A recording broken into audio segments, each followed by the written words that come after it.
Oh, baby, was this a battle? A PTL battle? This dude's recording PTL battles? I guess. I don't know. I'll probably like not at all keep up with these. But I figured I had like some time and some desire to maybe record the PTL season, just for fun. Um, and, usually what happens is like the first like couple battles are kind of fun. I'm like, oh, like I wanna upload this, kind of go through the battle and all that, and then week 3 it's like I miss a rock slide turn 4, and then it's a 15 turn battle. And I'm like, fuck, oh my god, record and upload this for. But for now, we'll go ahead. I might have some like I don't know, like funny editing that I'm gonna try to do. I don't even know when like zero effort. But hey, week 1, I'm facing Blood again. I faced him week 1 last season. I won. It was an okay battle. We both made like some awkward misplays. Could have gotten away. Either way, I did win. But this battle is a little bit more like kooky. So you can see the team preview here. Just notable things. I have a Nidoqueen that I didn't bring, namely because of like Landorus, Mega Gallade, and Weavile. I didn't have it. But there is like a Slurpuff there, which is a little bit spooky for me. I have no Fairy Resist. My Steel type is a Scavalier. Didn't bring that either. So it's a little bit like spooky for me to not bring Nidoqueen, but for him, the only like major things that didn't come was like Volcarona, which I can see why Volcarona didn't come, and then a Jolteon that I was like, well, like Mega Gyarados getting like I didn't have a lot for Jolteon, also not bringing Nidoqueen, but I figured like Nidoqueen would maybe stop like a setup Slurpuff from being built or anything like that. But for the most part, my game plan here is obviously like Gyara has a good chance to sweep, and if Cinder comes in for free, it claims a kill. He doesn't have a fire resist on his entire team. The only one would be Silvally, like Water Dragon or Fire. You know what I mean? Like Silvally is his fire resist. But I didn't see a fire resist Silvally coming. I figured it would be Grass or maybe Fairy as an extra additional Gyarados check. So I'm just going to leave Gyarados. He doesn't have an electric type that can like ruin me. He has a lot of physical offense here. So I basically figured I can, choose whether or not I want to Mega Evolve. If he's going to try to like set up rocks with Empoleon, I can always, Dragon Dance and Crunch in the next turn and get a lot of damage off and be Mega Evolved and not be taking rocks damage. I don't have removal. Cinderace is banded, so it's been 3 minutes. I'll just go into the battle. Someone's probably skipped to this point already. So I'm going to lead Gyarados. He's the only Slurpuff. What the fuck? Hold on. Hey, oh, I know why. Hold on. It was, I wasn't connected to the internet. So I'm just going to Waterfall here. I'm not going to Mega Evolve. I'm going to get some damage, and the damage roll doesn't matter. He would have healed and then buried anyway. So I have to sack something. I sack Shaman. I tried sack Shaman. I guess I could have stayed in. I was like, well, I'm losing my Earthquake switch in, but I still have 2 flying types. So I go into Scarf Coco. Here he might have thought I just needed to get like Drift Blim's item thing, but he does stay in. So obviously he's getting U-turn here. But I go to Poliwrath. He goes to Spilligrass, and I'm like, okay, like Parting Shot is the easiest play of all time. And it's kind of tough. I figure he doesn't actually have like a switch into Poliwrath because I can fighting type and water type moves like really like mess him up.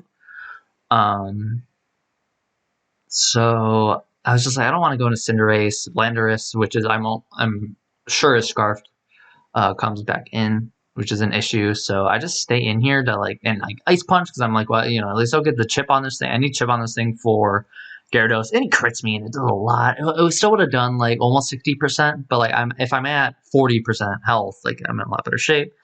And then of course now I go into Cinderace, and now he Parting Shots, which is a good play. It's what originally was going to happen. And now I just go into Poliwrath, kind of sack it. I was probably sacking it anyways, even if he didn't get that crit. But now I get a free switch into Gyarados. The nice thing about not having the Mega Evolve. So here, this is actually an intentional play here. So I know he's locked. I actually don't technically know he's locked into Earthquake, but now I'm 100% sure he's locked into Earthquake. He is Scarfed. So I Dragon Dance because I wasn't sure if Silvally or Empoleon was going to come in.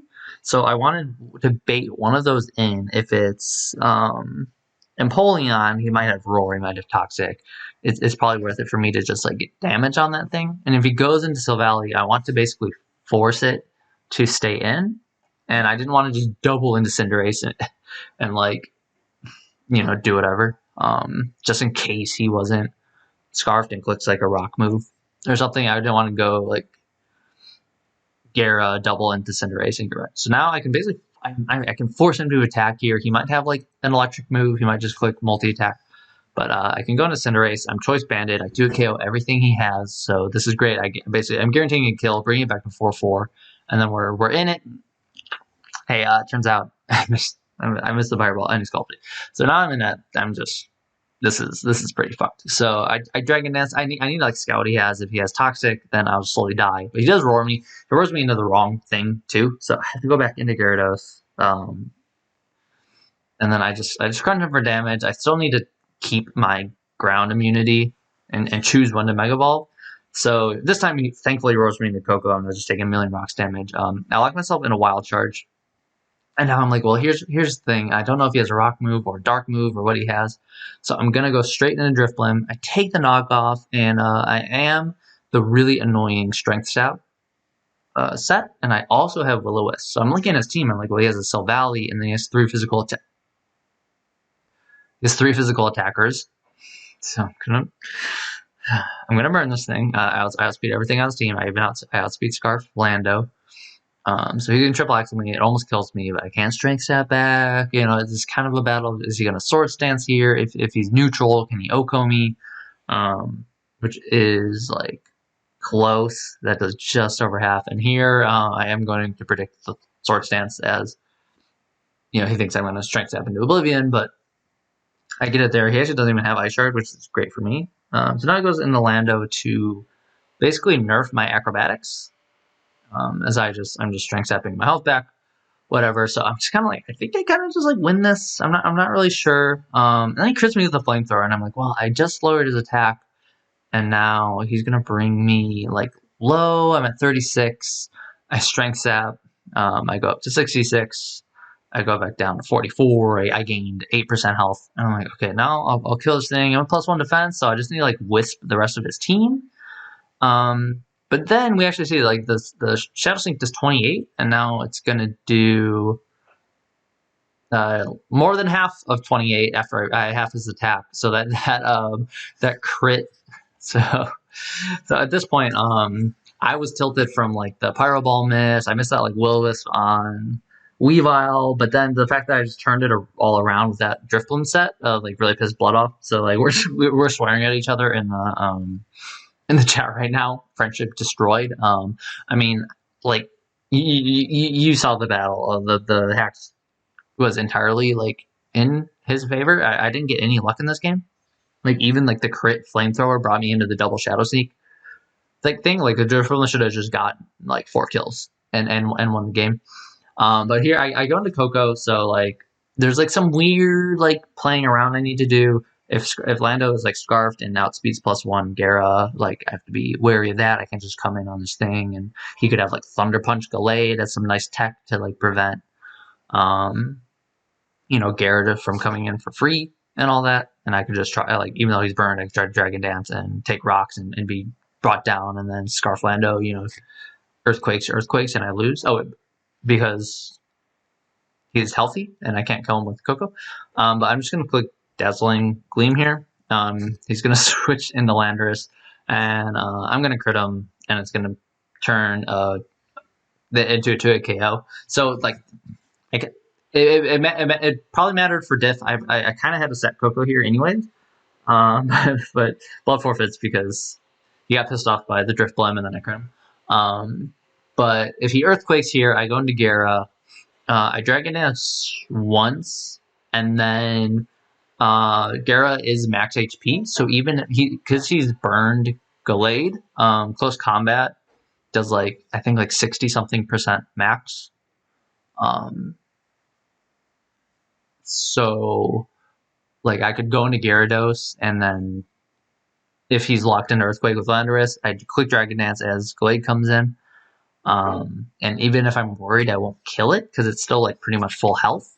And I can Dragon Dance a second time, make sure I kill Glade and outspeed Lando, and then just his best thing to hit me close combat with Glade wouldn't KO Gyarados at 75%.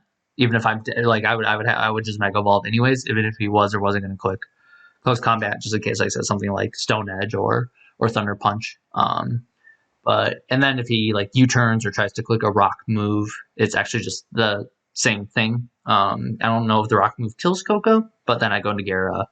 I Mega Evolve anyways, and Dragon Dance twice on the Glade switch, or he tries to Stone Edge me. And 2 Stone Edges at -1, I don't think would do 75% total. But that I might be wrong on. He might have had a chance here, I guess, with like hitting Stone Edges or something. But the crit guaranteed that unless it was some weird, really like this is if Dazzling Gleam was a max roll crit, because I have to be doing like 44% to get a 66% crit. So I was gonna kill him here anyways. And then I don't think Dazzling Gleam killed Glade, but I don't even think he could kill me back burn. So hey, yeah, it was kind of a crazy battle. Obviously, like turn 1 was kind of crazy. I didn't bring Nidoqueen. I let him get. I had a sack, Shaman, Scarf Coco ended up being very, very useful here for me. And then the Drifblim set was like mwah, chef's kiss. Pissed him off. Lost my friendship as a result. But the Drifblim set worked out extremely well. And I think I played this very well, just despite like. The Pyro Ball miss was like the biggest bit of hacks, but then he comes in with Weavile for free, so it might have just like ended the same way. Basically, that Drifblim set, as long as I played it right, was always going to do well for me. And yeah, that's it. I don't know. Week 1, it's a 2-0 win, quote unquote. Coco just gets like the 4 kills. Drifblim gets 2. And then we'll go from here. Yeah, like this battle was like fun. Obviously, like it was very annoying to deal with the hacks, and I'm sure it was very annoying for Blood to deal with a broken Drifblim set that you can't break because it just steals all your attack. You have to basically rely on a crit through the defense and all that. But hey, I had a fun battle, and maybe we'll see if I keep doing these. So hey, thanks for watching. See you guys for week 2. Probably not.